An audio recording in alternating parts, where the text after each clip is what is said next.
네, 오늘 하나님께서 저와 여러분들에게 주신 말씀 신명기 16장 10절에서 17절 말씀이죠. 추수감사절은 축제절기입니다. 이런 제목으로 말씀 전할 텐데 말씀 증거될 때 우리 주님의 은혜가 이곳에 함께하기를 원합니다. 네, 감사합니다. 한 주간 편안하셨죠? 네, 고맙습니다.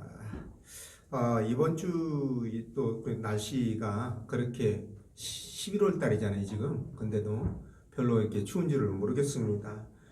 그리고 또 뭐 11월 달에 뭐 사상 처음으로 뭐 태풍이 올라온다는 뭐 그런 말도 막 들리는 것 같고, 날씨가 도대체 왜 이러는지 조물 잡을 수가 없습니다. 이러다가 아마 겨울이 없어지는 거 아닌가 이런 뭐 걱정도 들기도 하는데요. 왜 이런 일이 벌어질까라는 것들을 가만히 생각해 보면 두 가지로 그것을 원인을 잡아볼 수가 있을 것 같습니다. 하나는 사람들의 탐욕이 무분별한 자연 파괴를 불러서 그것을 훼손한 결과로 이렇게 그 기온이 바뀌게 되었다라는 것이고, 그리고 또 하나는 우리나라를 포함해서 전 세계가 이 하나님을 대적하는 이 피시주의로 치닫고 있지 않습니까? 그러다 보니 쉽게 말해서 하나님께서 그것을 이쁘게 보신 게 아니죠. 그래서 하나님의 그 심판의 한 방법이 아닐까 이런 생각이 또 듭니다. 근데 그런 예는 역사적으로도 있었죠. 노아 홍수 때가 그랬고, 또 바벨탑 사건이 그랬고요.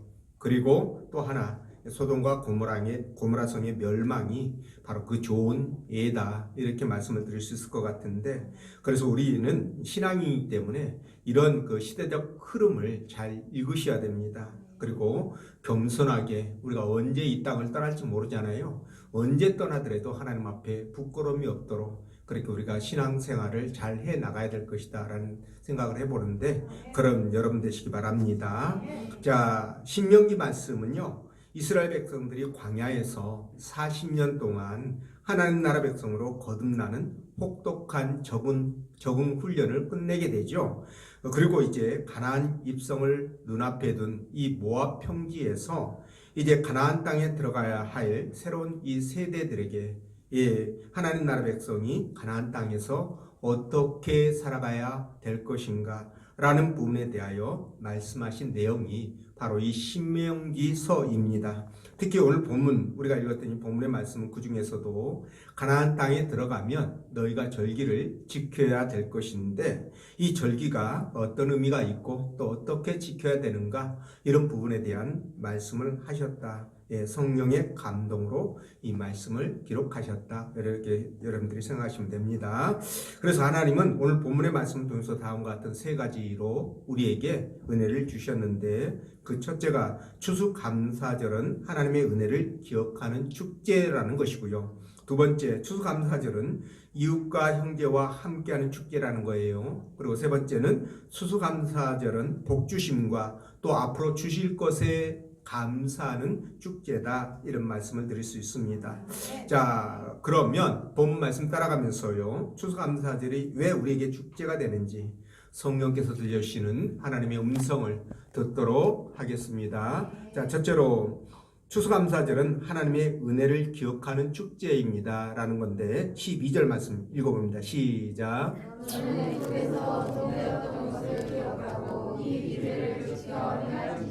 아멘. 자, 이스라엘 백성들이 말이죠, 애굽에서 정말 힘겹게 종살이를 하면서 하루하루를 눈물로 살아갈 때 하나님이 그들의 고통과 신음소리를 들으시죠. 그래서 모세를 그들에게 보내서 그들을 적과 꿀이 흐르는 가나안 땅으로 인도하시게 되는데요. 자, 이들이 광야를 거쳐갑니다. 그런데 그 광야에서 40년 동안을 보낼 때 20살 이상의 사람들은 전부 다 목숨을 잃게 되죠. 다 죽습니다. 살아남은 20살 미만의 사람들, 그리고 새로 태어난 사람들이 이제 이스라엘의 새로운 주류가 됩니다. 자, 그런데 이들은 말이죠, 하나님의 일을 잘 기억하지 못하거나 또는 모르는 자들이 태반입니다. 그래서 모세는 이들에게 다시 하나님의 말씀을 재교육할 필요성을 느끼게 되죠. 그래서 모압 평지에서 이들을 모아놓고 가리켰던 말씀이 바로 이 신명기인데요. 그런데 이렇게 모세가 하나님의 말씀을 다시 가리키는 이유가 있습니다. 그게 뭐냐면 하나님을 잊어버리지 말라라는 겁니다. 다시 말해서 하나님의 말씀을 기억해야 저들이 교만하지 않고 교만하지 않아야 가나안 땅에서 또는 이 세상에서 정말 행복하게 하나님 나라 백성으로 살아갈 수 있다는 거죠. 그래서 말이죠. 이스라엘 백성들은 항상 하나님을 기억하면서 하나님이 행하신 일들 이것들을 항상 묵상해야 되죠. 그리고 하나님이 오직 나의 주인 되시고 이 세상을 창조하시고 그리고 지금도 이 세상 역사와 개개인의 인생사까지 기억하시면서 인도하신다는 것, 그리고 그분은 나와 함께 하기를 원하신다는 것, 이런 것들을 되새기면서 그들은 살아가야 했습니다.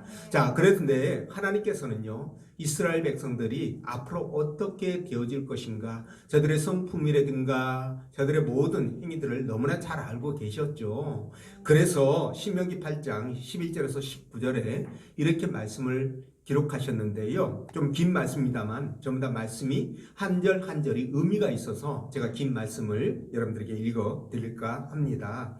내가 오늘 내게 명하는 여호와의 명령과 법도와 규례를 지키지 아니하고 내 하나님 여호와를 잊어버리지 않도록 삼갈지어다. 내가 먹어서 배부르고 아름다운 집을 짓고 거주하게 되면, 지금 가나안 땅에 들어가서 너희들이 이렇게 됐을 때를 얘기하는 겁니다. 거주하게 되며 또 내 소와 양이 번성하며 내 은금이 증식되며 내 소유가 다 풍부하게 될 때에 네 마음이 교만하여 네가 여호와 하나님을 잊어버릴까 염려하노라. 여호와는 너를 애굽 땅 종되었던 집에서 이끌어내시고 너를 인도하여 그 광대하고 위험한 광야 곧 불뱀과 정갈이 있고 물이 없는 간조한 땅을 지나게 하셨으며 또 너를 위하여 단단한 반석에서 물을 내셨으며 내 조상들도 알지 못했던 만나를 광야에서 내게 먹이셨나니 이는 다 너를 낮추시며 너를 시험하사 마침내 내게 복을 주려 하심이었느니라. 그러나 내가 마음에 이르기를 내 손 능력과 내 손의 힘으로 내가 이 재물을 얻었다 말할 것이라. 벌써 하나님은 알고 계시죠? 그래서 하나님께서 말씀하십니다. 내 하나님 여호와를 기억하라. 그가 내게 재물 얻을 능력을 주셨음이라. 그러니까 재물을 얻을 능력을 주셨기 때문에 너희들이 그렇게 재물을 얻고 돈도 많이 벌고 부자로 살고 있다, 이 말씀을 하시는 거예요. 이같이 하시면 내 조상들에게 맹세하신 언약을 오늘과 같이 이루려 하심이니라. 내가 만일 내 하나님 여호와를 잊어버리고 다른 신들을 따라 그들을 섬기며 그들에게 절하면 내가 너희에게 증거하노니 너희가 반드시 멸망할 것이라. 자, 이렇게 말씀하시거든요. 그러니까 이 말씀의 뜻이 그렇죠. 가나안 땅에 들어가서 너희들이 진짜 열심히 일해가지고 먹을 양식이 풍부하고 은금이 풍부하고 돈을 많이 벌게 되고, 그죠? 떵떵거리고 살게 될 때 내가 너희를 애굽 땅에서 인도해 내셨다는 것과 그리고 광야에서 내가 너희들을 위해서 어떻게 하신 것들을 너희들이 잊어버릴까, 그게 염려된다. 그리고 이방인들처럼 살아갈까봐 그게 걱정된다. 이 말씀을 하시는 거예요. 자, 이 말씀 여러분 굉장히 의미가 있습니다. 저와 여러분들의 삶 가운데 그대로 이것을 적용시켜 볼 필요가 있습니다. 그러면 이 말씀이 어떤 의미인지를 더 깊이 있게 아마 깨닫게 되고 느껴지게 될 거라고 생각하는데요. 자, 이렇게 하나님은 이스라엘 백성들이 가나안 땅에 들어가서 잘 먹고 잘 살고 잘 나가면 당신을 잃어버릴까봐 절기를 정하신 겁니다. 그러니까 절기를 정해놓고 이 절기 때라도 너희들이 나를 한번 기억해달라, 이런 말씀이죠. 예. 자, 이렇게 특별히 주님이 당부를 하시는데 이런 걸 보면 하나님 앞에 정말 죄송스럽기도 하고요. 또 미안하기도 하고 여러 가지 감정들이 교차합니다. 자, 그래서 이렇게 잊지 말아달라는 말씀을 이것뿐만이 아니라 하나님은 성경 곳곳을 통해서 말씀하셔요. 그만큼 저와 여러분들이 잘 잊어버린다는 뜻도 되겠고, 또 하나님은 저와 여러분들과 교제하며 교통하며 살아가기를 너무나 간절히 원하신다는 뜻도 될 것입니다. 아멘. 자, 어쨌든 저와 여러분들은 하나님의 이런 그런 기대를 저버리지 말고요. 주님과 함께 동행하는 삶을 살아가야 합니다. 자, 그런데 이 절기 때 말이죠. 우리가 이 절기를 지키는 데 있어서 왜 이 절기가 기쁨의 절기고 또 축복의 절기고 또 축제의 절기인가, 이런 부분을 생각해 볼 필요가 있지 않습니까? 그렇죠? 자, 그런데 이 절기 때에는요, 여러분, 이스라엘 백성들에게 일주일 동안 노동하지 말라 이렇게 명령하셨어요. 그리고 맛있는 떡들, 음식들 해가지고 내 이웃들을 불러다가 그들과 함께 먹고 또 마시고 즐겨라 이렇게 말씀하셨거든요. 그러니까 이건 뭡니까? 축제잖아요. 페스티벌, 그죠? 네. 그 축제입니다. 그래서 이 추수감사절은 이제 그 구약시대 때 이걸 수장절이라고도 하고요. 그리고 초막절이라고도 합니다. 오늘날은 이걸 추수감사절이라고도 하는데 다 똑같은 말입니다. 근데 요 구약시대 때 있었던 이 수장절 또는 맥주절 또는 추수감사절의 의미가 새롭게 이것이 다시 한번 조명되는 기회가 있었어요. 그게 언제였냐면 여러분 17세기에 이 추수감사절의 의미가 새롭게 조명됩니다. 그것이 어떻게 되냐? 영국의 그 신교도들, 그러니까 지금으로 말하면 카톨릭과 달라진 거죠. 마르틴 루터에 의해서 종교 개혁이 일어나게 되고, 그래서 이제 신교가 거기에서 이제 다시 파생을 하죠. 근데 그 신교의 부류였던 청교도들이 있습니다. 이들은 하나님 앞에 온전히 하나님만 섬기면서 말씀으로 살아가기를 원하는 정말 신실한 신앙인들이었죠. 그런데 영국의 박해가 심해지니까 이들이 신앙의 자유를 찾겠다고, 자유로운 곳에 가서 열심히 하나님을 섬기며 살겠다라고 이들이 영국을 떠납니다. 그래서 9월 16일 날 떠나서 11월 11일 날 미국 동부 해안 프로빈스 타운이라는 곳에 도착을 하게 되죠. 그런데 이곳에 도착했는데 말이죠. 진짜 겨울이잖아요. 이제 겨울이 시작되는 부분이잖아요. 그러다 보니 뭐 농사 지은 것도 없고요. 얼마나 뭐 양식도 뭐 풍부하지도 않고 그래서 배가 고랐겠습니까? 그래서 이들이 심지어 옥수수 5알, 한 끼에 5알씩을 배급받으면서 진짜 굶주림에 시달리다가 이때 그 절반 이상이 목숨을 잃게 되죠. 그 떠나왔던 사람들 중에 절반이 죽었으니까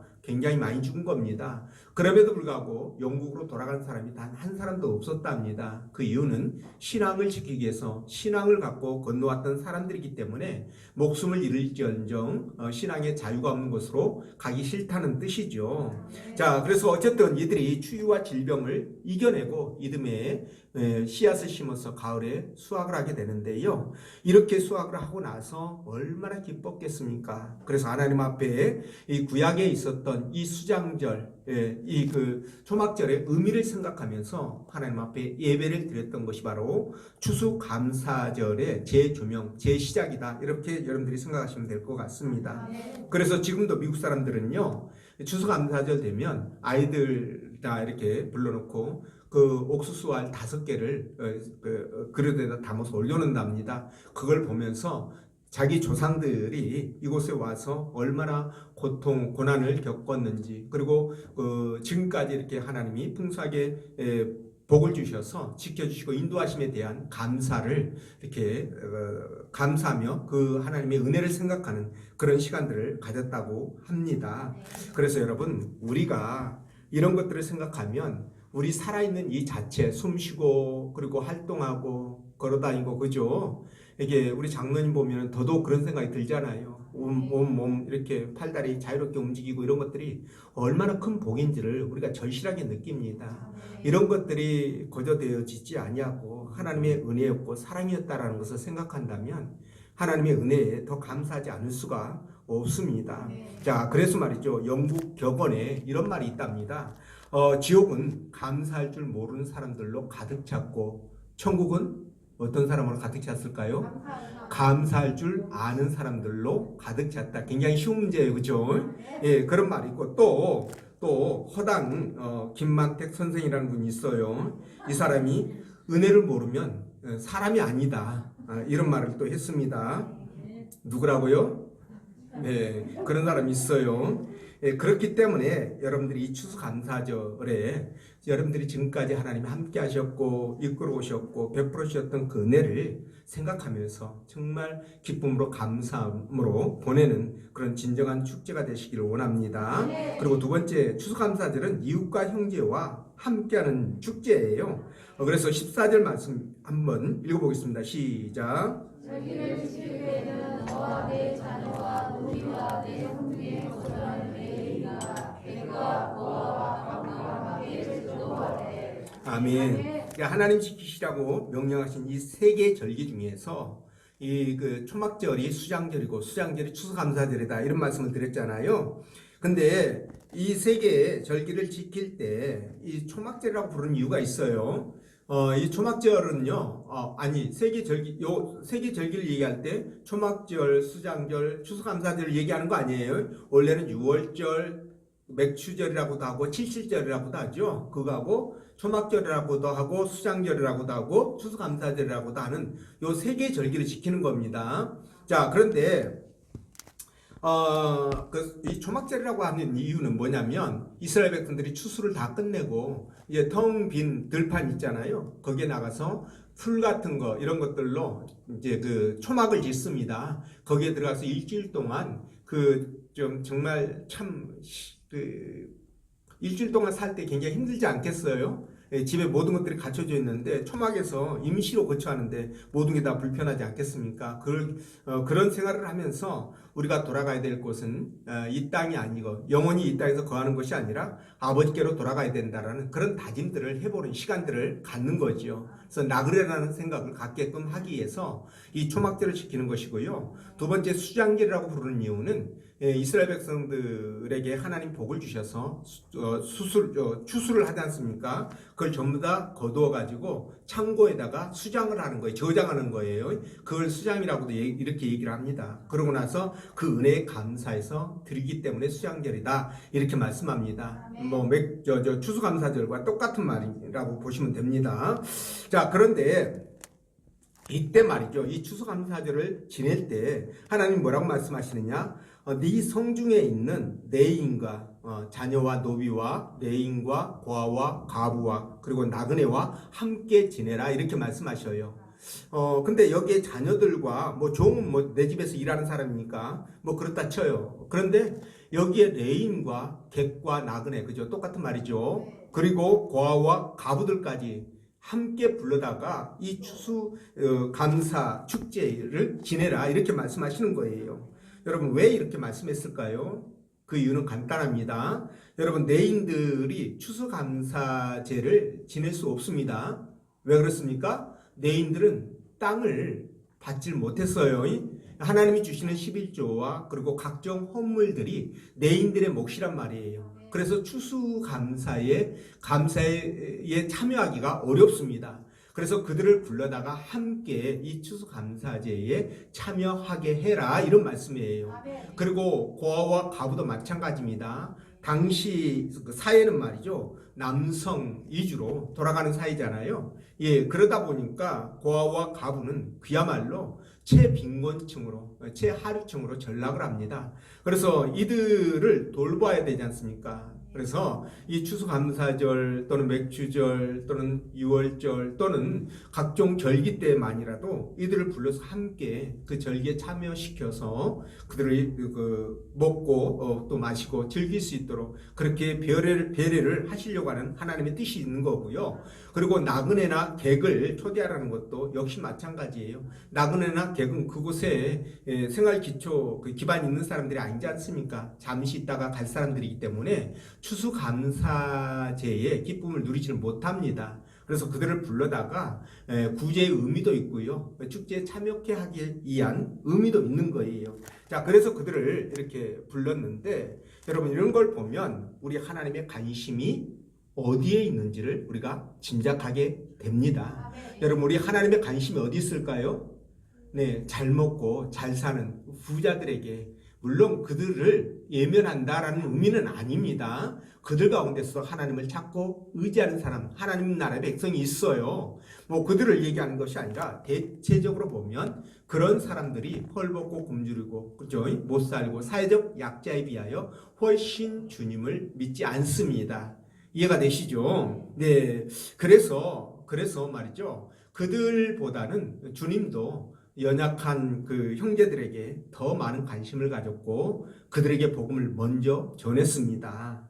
자, 그렇기 때문에 우리 또한 어떻게 해야 됩니까? 뭐 절기 때만이 아니라 평소에서도요. 저와 여러분들은 어떤 마음을 가져야 되느냐? 그냥 나보다 잘나고 잘되고 그저 잘나가고 이런 사람들은 제가 그 사람 잘 섬겨주지 않아도 남들이 다 알아서 섬겨줘요. 세상 사람들이 그죠? 그러면 믿는 저와 여러분들은 누구에게 더 포커스를 맞춰야 될까요?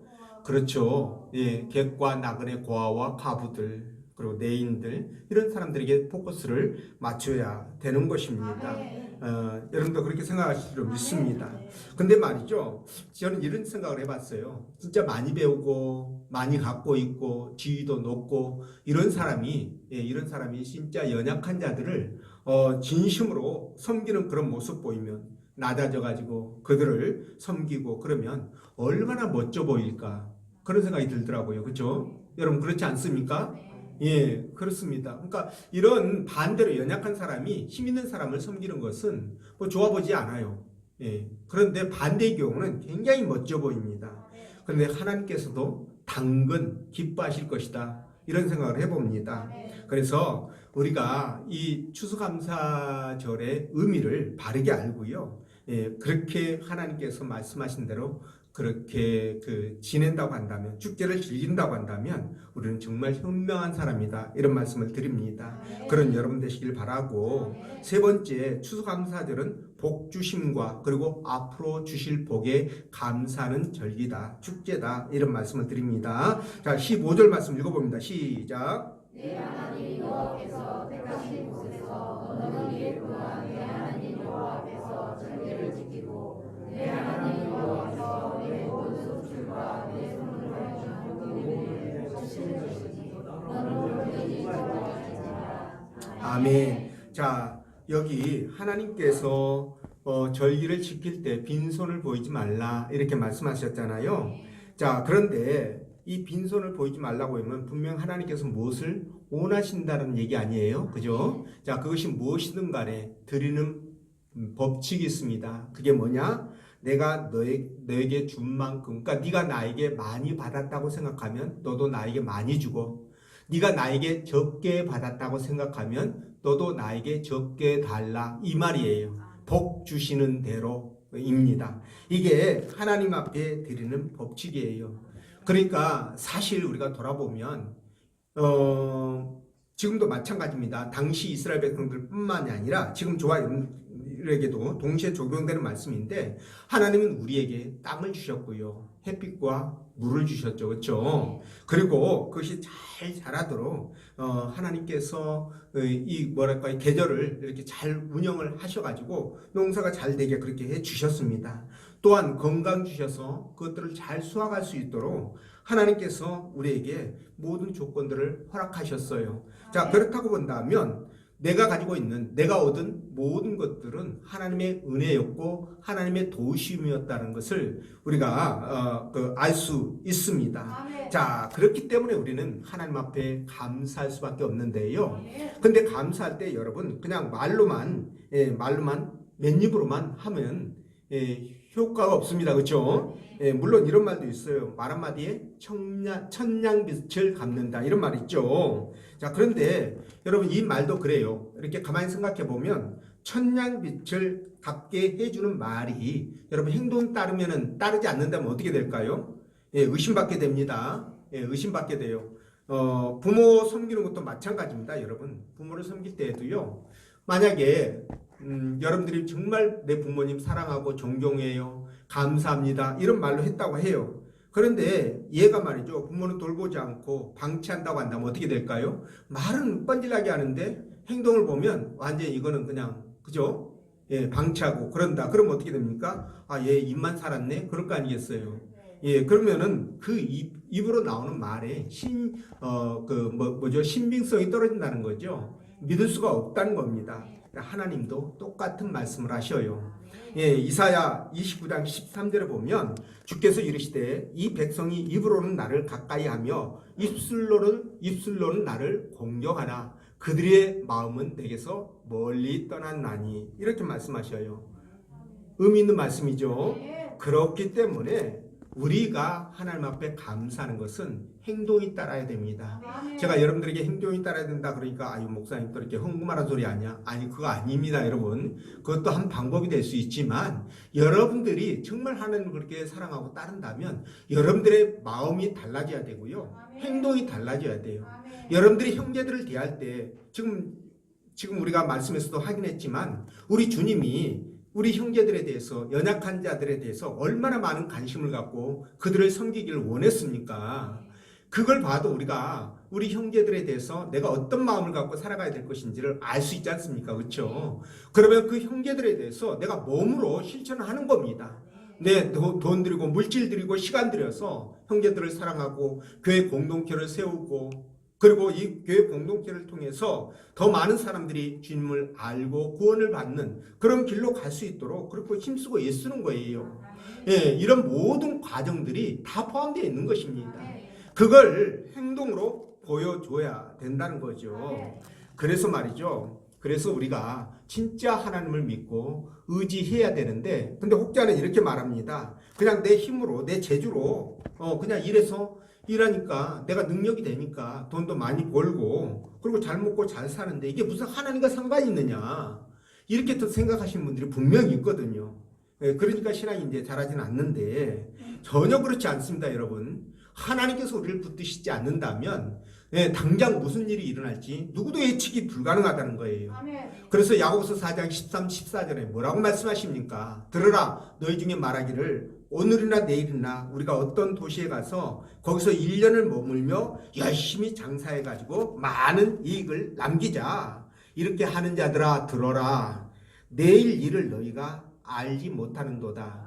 내일 무슨 일이 벌어질지 네가 어떻게 아니? 네가 아무리 계획을 세웠다 할지라도 내가 그거 엎어버리면 너 아무것도 남는 거 없어. 이 말 아니겠어요? 그렇죠? 내가 네 생명 거두면 어떡할 건데 이 말 아니겠습니까? 그렇죠? 예, 그래서 이렇게 말합니다. 너희 생명이 무엇이냐? 너희는 잠깐 보이다가 없어지는 안개니라. 네가 아무리 잘나고 똑똑하고 잘 나가고 돈을 많이 벌고 재주가 뛰어나서 지위가 높아지고 그런다 할지라도 네 생명이 무엇이냐는 거예요. 네가 영원할 것 같니? 너 잠시 잠깐이야. 세상 말에 하무 11원이라는 말도 있지 않니? 이런 말 아니겠습니까? 그렇죠? 그러니까 내일 일 당장 어떻게 벌일지 모르니까 너희들이 그것들을 바라보지 말고 나를 바라보며 나와 함께 살아가자 이 말씀 아니겠어요? 네, 그래서 하나님께서 말씀하십니다. 너에게 주어진 것들에 대하여 감사하고 지금까지 하나님께서 인도하셨고 복 주신 것을 헤아리며 그것을 감사할 수 있어야 된다라고 말씀합니다. 두 번째 뭐라고 말씀하시느냐? 그것뿐만이 아니라 또 앞으로도 네 손으로 행하는 모든 일에 내가 복을 주실 것이다 이렇게 말씀하셔요. 자 보십시오. 내 하나님 여호와께서 모든 소출과 내 손으로 행한 모든 일에 복 주실 것이니 이렇게 말씀하거든요. 이 복 주실 것이라는 것은 미래형이죠. 미래형으로 기록되어 있습니다. 그러니까 하나님이 네가 앞으로 손대고 열심히 일하는 것에 대하여 내가 네 손에다 복을 지어줄게 이 말이에요. 그러면 하나님이 복을 지어주지 않을 수도 있다는 거 아니겠습니까? 그렇죠? 예, 그렇기 때문에 우리의 생사화복이 하나님의 손에 달려있다 이렇게 말씀하시는 겁니다. 근데 너무나 감사하게도 하나님은 여러분 지금까지 내가 했던 것을 평가해가지고 복을 주신 것뿐만이 아니라 앞으로 하나님께서도 내가 하는 일에 하나님이 복을 주신다 이렇게 말씀하시니까 우리는 너무 감사한 거예요. 그러니까 지금까지 내 과거와 현재는 물론이거니와 미래까지도 책임을 져주시고 복을 주시겠다는 겁니다. 아 얼마나 감사합니까 여러분. 이런 걸 보면 우리가 추수감사절, 맥주감사절 이것들이 축제절기가 되지 않을 이유가 없습니다. 여러분도 그렇게 생각하시죠? 예, 그런데 말이죠. 좀 믿지 않는 세상 사람들은 이런 말씀들 입에다 넣어줘도 저들이 말이죠. 보지도 듣지도 느끼지도 못해요. 꼭 죽은 그 시체처럼 송장처럼 저렇게 살아가고 있습니다. 그러니까 기가 막힌 거죠. 그러니까 여러분들이라도 이런 기막힌 은혜를 주님의 은혜를 생각하면서 주의 은혜 안에 살아가시기를 부탁을 드립니다. 아멘. 우리 하나님은요 우리에게 복을 주셨습니다. 아멘. 그리고 또 앞으로도 주실 것이에요. 아멘. 그러니까 저와 여러분들의 삶이 어떻게 된다는 겁니까? 앞으로 더 힘들어지고 어려워진다? 아니면 더 풍성해지고 더 넉넉해진다? 그렇죠. 후자죠. 여러분 하나님은 우리에게 그런 후자의 삶을 보장해 주셨습니다. 아멘. 당신의 자녀라는 그 이름 하나 때문에 그런 거예요. 아멘. 예, 저와 여러분들이 사실 하나님 앞에 복 받을 것이라고는 아무리 찾아봐도 없어요. 저도 말씀 준비하면서 저를 가만히 이렇게 돌아보니까 하나님 앞에 복 받을 만한 구석대기라고는 하나도 없더라고요. 그럼에도 불구하고 내가 왜 이렇게 하나님 앞에 은혜를 입었고 복을 받고 누리고 살고 있는가, 이 부분을 생각해 보니까 하나님이요, 제가 단순히 당신의 자녀라는 그 이름 하나 때문이라는 것을 제가 알게 됩니다. 아멘. 여러분도 마찬가지예요. 여러분들의 삶이 여러분들의 행위에 따라 달라지는 것이 아니라 하나님께서 주권적으로 이끌고 가시는 그 은혜 안에서 풍성한 삶을 누리게 될 텐데요. 그것이 전부 다 뭡니까? 여러분들이 하나님 나라의 백성이라는 그 이유 하나로 그런 은혜를 누린다는 겁니다. 그러니까 얼마나 감사한 일입니까? 이렇게 하나님은 저와 여러분들을 붙드시고 인도에 가시게 될 건데, 그러니까 여러분들이 미래에 대해서 조급하게 생각하지 마시고 걱정하지 마시고 안심하고 마음을 놓으시라 말씀을 드리는 겁니다. 혹여라도 여러분들이 앞으로의 여러분들의 삶에 어떤 디자인을 하는 데 있어서 여러분들이 이게 잘 될까 말까, 실패할까 성공할까, 근심 걱정 불안 초조, 며칠 잠 못 자고 그냥 이러지 말라는 거예요. 여러분들이 하나님 앞에 충분히 기도하고 그리고 이것이 하나님의 뜻이라는 사인을 여러분들이 받았다고 한다면 여러분들이 그냥 걱정하지 말고 그냥 밀고 나가시면 되는 겁니다. 그러나 응답이 없다면 다시 한번 기도하시면서 재고해 볼 필요가 또 있겠죠. 하나님은 어떤 일이 있어도 저와 여러분들이 그 끝을 아름답게 만들어 가시는 분이셔요. 비록 고난이 있고 시련이 있을 수 있습니다. 과정 속에 얼마든지 있습니다. 그게 없으면 사생아라고 그랬잖아요. 하나님의 아들이 아니고 딴 데서 주워온, 그죠? 사생아라고 얘기했으니까 우리가 참 아들이라고 한다면, 진짜 하나님의 아들이라고 한다면 그런 고난이 있을 수밖에 없다는 거죠. 그럴 때 여러분들은 저와 여러분들은 어떻게 할 것인가라는 건데요. 그럴 때일수록 정말 하나님의 말씀을 붙들고 그분이 나의 아버지시라는 이 절대적인 사실을 여러분들이 꼭 기억하시라는 거예요. 그리고 그분을 찾는 자에게 하나님 반드시 응답해 주신다는 것도 여러분들이 기억하시라는 겁니다. 그러면 저와 여러분들의 삶이 형통할 삶이 될 것이다. 저는 확신합니다. 그런 은혜를 풍성하게 받아 누리는 여러분 되시기를 주의 이름으로 축원합니다. 기도합니다.